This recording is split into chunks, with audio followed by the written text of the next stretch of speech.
9 अगस्त का दिन एक ऐसा दिन है जिसको संयुक्त राष्ट्र संघ ने आदिवासियों के लिए, मूल निवासियों के लिए अपने चिंतन मनन और समीक्षा के लिए दिया है। आज पूरे विश्व में, भारत में, मध्य प्रदेश में, मंडला में जिस प्रकार से विश्व आदिवासी दिवस का त्यौहार मनाया जाता है, निश्चित रूप से उसको एक पर्व कह सकते हैं, जिसको हम अपनी भाषा में बोलते हैं। इस दिन हमारी समीक्षा होती है, हमारी वास्तविक स्थितियां क्या हैं आज की तारीख में, हमारी मूलभूत आवश्यकताएं क्या पूरी हो पा रही हैं, हमारी शिक्षा, स्वास्थ्य, रोजगार,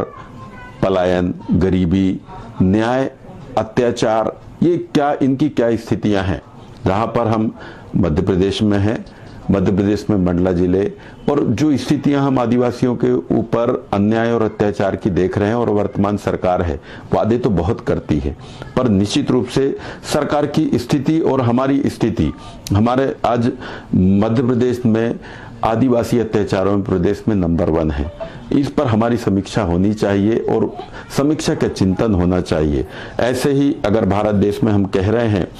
मणिपुर की स्थिति आप देख लें, जिस प्रकार से एक धर्म की राजनीति से, एक जात की राजनीति से जो भेद बनाने की कोशिश हो रही, उसी का एक परिणाम है कि मणिपुर में इतनी अशांति, इतना अत्याचार, महिलाओं पर बलात्कार और इस टाइप की जो बातें आ रही हैं, वो निश्चित रूप से चिंतनीय है। समाज को, आदिवासी वर्ग को, मूल निवासी वर्ग को,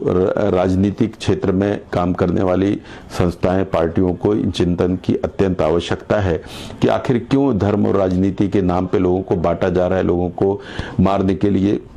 छोड़ दिया जा रहा है। और यहाँ पर वर्तमान में मध्य प्रदेश में जहाँ ऐसी स्थिति है, केंद्र में स्थिति है, मणिपुर की जो स्थिति है कि जहाँ पर भारत के प्रधानमंत्री को इतना समय नहीं है कि वहाँ पर जा सके,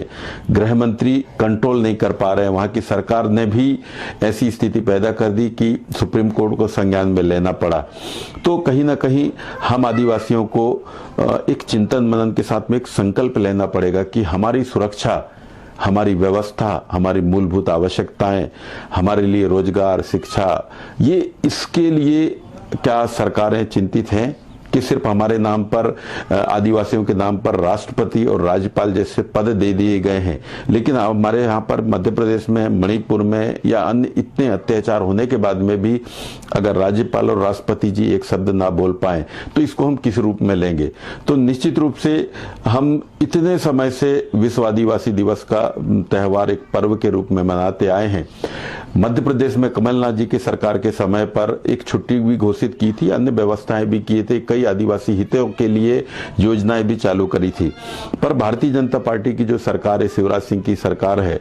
इन्होंने ना सिर्फ छुट्टी को कैंसिल किया, बल्कि जो स्थानीय स्तर पर कलेक्टरों के माध्यम से जो अवकाश होती थी, किसी भी कलेक्टर ने अवकाश देने पे मना कर दिया या असमर्थता जाहिर की। कहीं ना कहीं सीधे तौर पे कह सकते हैं कि आदिवासी विरोधी ये सरकार या उसकी मानसिकता की सरकार, जिसकी वजह से कोई एक कलेक्टर अपने माध्यम से, अपने स्वेच्छा से किसी आदिवासी जिले में भी रहने के बाद में भी अगर स्वयं से विश्व आदिवासी दिवस पर अगर छुट्टी घोषित नहीं कर पाता है, मतलब कहीं ना कहीं सरकार का दबाव है। इस बात से हम कह सकते हैं कि ये जो सरकार है, शिवराज सिंह जी की भारतीय जनता पार्टी की सरकार है, आदिवासियों की कितनी हितैषी है। कहने को बहुत बड़ी बड़ी बातें कहते हैं, लेकिन सही में आदिवासी विकास के नाम पर आई हुई कई योजनाएं, पैसा, इसको सिर्फ बर्बाद किया है। किसी भी प्रकार आशावादी आदिवासियों का पर काम नहीं हो रहा है। ये एक समीक्षा होना चाहिए, सिर्फ पर्व या नाच गाने नहीं, एक चिंतन मनन और एक समीक्षा होना चाहिए। और कहीं ना कहीं हमारे हित की, आदिवासी हित की जो बात करेगा वही शासन में आए, वही प्रदेश में राज करे, ये एक संकल्प है। मैं एक विधायक हूँ, एक जिम्मेदार व्यक्ति हूं, कांग्रेस से एक प्रतिनिधि हूं, लेकिन अपनी पार्टी, अपनी संस्था में मैं दबंगाई से अपनी बात रखता हूं कि हमारी आवश्यकताएं क्या हैं, उन पे आप बात करोगे तो प्रदेश में राज करने की बात कह सकते हैं। और वही एक संकल्प जो कि हम समाज के लिए,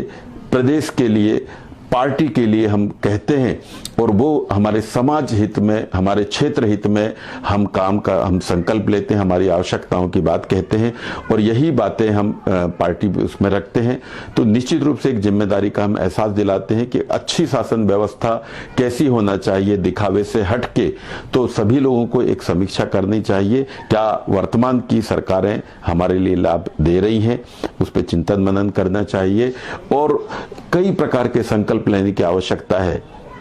कि आखिर हमारी स्थिति क्या है, हम कैसे संघर्ष कर पाएंगे, कैसे लड़ पाएंगे, हमारे मूलभूत अधिकारों को हम कैसे हासिल कर पाएंगे, यही मुख्य विषय है विश्व आदिवासी दिवस पर। तो कल का जो पर्व है, जहां पर मणिपुर के नाम पर, मध्य प्रदेश में हो रहे अत्याचारों पर नाम पर एक आक्रोश है, आक्रोश रैली के रूप में हम कल ले रहे हैं, लेकिन एक संकल्प भी लेना पड़ेगा कि हमारे साथ अन्याय अत्याचार जो कर रहा है उसको कहीं ना कहीं हमें बेदखल करना पड़ेगा। धन्यवाद। जय हिंद, जय आदिवासी। आप सब लोगों को यही एक संकल्प लेना पड़ेगा। धन्यवाद। जय हिंद, जय भारत, जय आदिवासी।